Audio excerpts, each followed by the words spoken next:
Imagine a prison yard on a bright, ordinary afternoon in France, sunlight bouncing off the concrete walls, inmates milling around, doing the small things people do when every day feels exactly like the one before it. No shadows creeping in, no sirens. Then, without warning, a helicopter drops into view, low, deliberate, almost courteous. The rotors slice the air with a heavy thump. Every single person in the yard freezes. Heads tilt up, conversations die mid-sentence. Time itself seems to pause. Armed men step out, calm and coordinated. Power tools come next, whining like angry insects.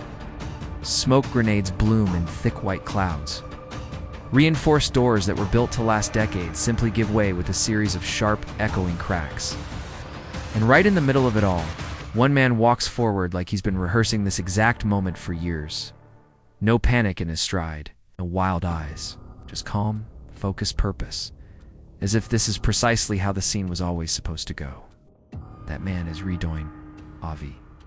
And this isn't a movie trailer or some exaggerated legend that grew taller with every retelling. This actually happened. It's more than once. But to really understand how a man reaches the point where he can orchestrate a helicopter escape from a maximum security prison, you have to rewind the tape way back before the rotors, before the smoke, before the headlines. You have to start somewhere far less cinematic. In Creil. Redouane Fade was born on May 10, 1972, in one of those sprawling gray public housing blocks. Creil was the kind of place where buildings looked the same, where the wind carried the smell of factories, and where dreams had to fight hard just to stay alive. He was the middle child in a family of 11, raised by Algerian immigrant parents who had crossed the sea chasing stability. His father, Derougi, had arrived in France back in 1950. He worked long, punishing shifts in chemical factories, the kind that left your hands raw. Later he returned to Algeria to fight in the war for independence, endured torture, watched his own village reduced to rubble, and then came back to France carrying scars that never really healed and a silence that filled every room. Home was strict, emotionally distant, built around survival rules. And putting food on the table, affection, was a luxury they couldn't afford. In Ijo Baba, when Redouane was still a teenager, Derougi packed his bags and left for good, heading back to Algeria. 3 years later, Redouane's mother died of leukemia. The family scaffolding that might have held everything together simply crumbled away. By the time he stepped into adulthood, the world already felt like it owed him something. And long before that loss, he had discovered his own way. His very first theft happened when he was only 6 years old. Just a handful of candy sweets slipped quietly off a shop shelf. It wasn't about hunger. It wasn't even really about the sugar rush. It was about that tiny electric spark. For one brief moment, the rules had bent. As he grew older, the thefts grew bolder, more organized. He started with his brothers, then neighborhood friends, then small crews. They learned how to move like shadows through apartment blocks, supermarkets, and storage rooms without ever being noticed. By the time he was 11, he was already running his own little gang on the estate, the kid who always had a plan. His teenage logic was brutally simple. If you can't get it legally, you take it. And whatever you took, you turned into symbols. Brands that screamed status inside the concrete boundaries of the site. Crime wasn't just a way to make money, it became identity. At 18, he crossed a line that doesn't uncross. He robbed a bank. This wasn't some impulsive smash grab. It was planned, timed, structured, calm. And the moment he saw how much cash flowed through those institutions compared to the scraps on the street, something permanent shifted inside him. He never really went back to small-time hustles again. Throughout the 1990s, his operations kept climbing: armed robberies, jewelry stores, armored vehicles, extortion rackets. He worked with older, more experienced criminals, stayed disciplined, stayed away from drugs, kept unnecessary violence to an absolute minimum. He was building something deliberate, something that felt almost professional, and running underneath all of it, like a private soundtrack, was cinema. Redouane Fade didn't just enjoy films. He studied them the way a surgeon studies anatomy.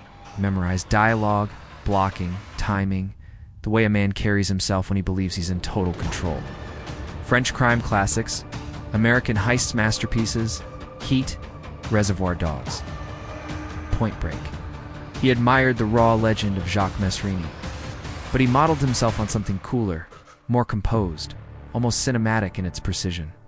By the mid-1990s, his own robberies started looking like scenes. The clothes, the aliases, the choreography, sometimes even the exact quotes delivered at the perfect moment.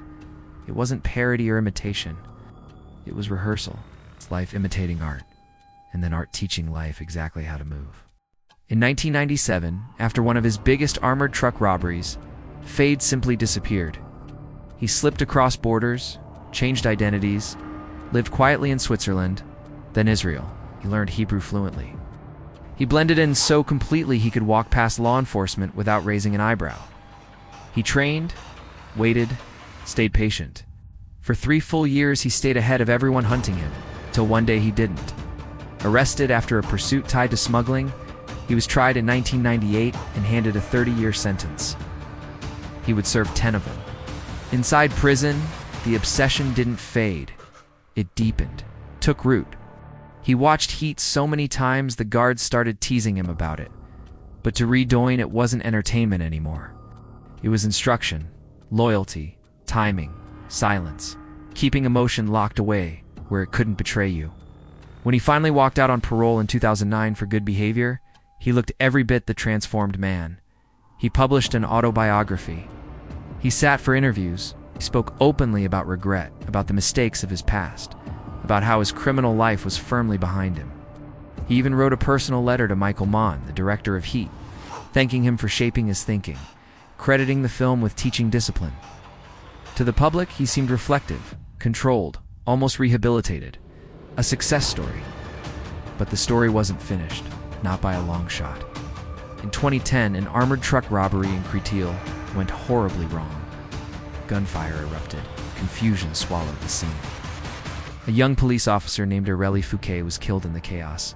Fade denied any involvement, insisted he was working legally. But the evidence kept mounting: marked bills, vehicles traced back to him, patterns that carried his unmistakable signature. He went on the run again.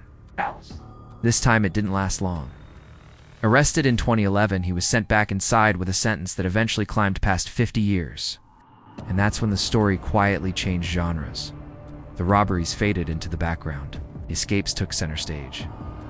April 2013. A routine supervised family visit. Nothing out of the ordinary on the surface, except weapons and explosives had been smuggled in. In a matter of minutes, he took guards hostage, blew through multiple reinforced doors, used human shields with chilling precision, and vanished into a waiting getaway car. For 6 long weeks, he stayed free, moving carefully, always one step ahead. Then they found him in a quiet little bed and breakfast, preparing yet another exit route. More years were added to his sentence. They transferred him to a high-security facility specifically designed to prevent exactly this kind of thing. It didn't work. On July 1st, 2018, a helicopter was hijacked and flown straight into the prison yard like it had an appointment written in the sky. 7 minutes. That's all it took. Smoke billowing. Power tools screaming against steel. Weapons drawn. No deaths. No unnecessary bloodshed. Doyne Fade simply walked out, climbed aboard, and disappeared into the clouds again. This time he lasted 3 months. He stayed close to familiar territory, changing clothes, changing posture, even using a full-body disguise to move through public spaces. When they finally caught him again, explosives and weapons were already waiting nearby for whatever came next. In 2023, they handed him another 14 years. His earliest realistic chance at freedom now sits decades into the future. And here's where the story changes shape in a way that lingers long after the credits roll. Because Doyne Fade isn't just another criminal. He isn't simply a product of poverty or childhood trauma either. What his life quietly reveals is something deeper, something more uncomfortable. He didn't commit crimes randomly. He structured them. He rehearsed them. Framed every chapter of his existence as a deliberate sequence of acts. With himself firmly at the center, not as a victim of circumstance, but as the director of his own unfolding narrative. Psychologists call this narrative identity the way all of us. In our own ways, we've internal stories to turn chaos into something ordered. Something survivable. Something that still makes sense when we look in the mirror. For Fade, prison wasn't just concrete and bars. It was an interruption in the story he was telling himself. In every escape, whether by car or by helicopter, wasn't really about physical freedom. It was about continuity, about keeping the plot alive, about refusing to let the system write the final page for him. What this story shows us about human behavior is that the need for control doesn't always come from money or power or even freedom itself. Sometimes it comes from the deep, stubborn belief that your life still has a script, even when every single door around you is locked and bolted. And for some people, escaping isn't about leaving a place at all. It's about refusing to let the story end. Thanks for watching. Stay curious.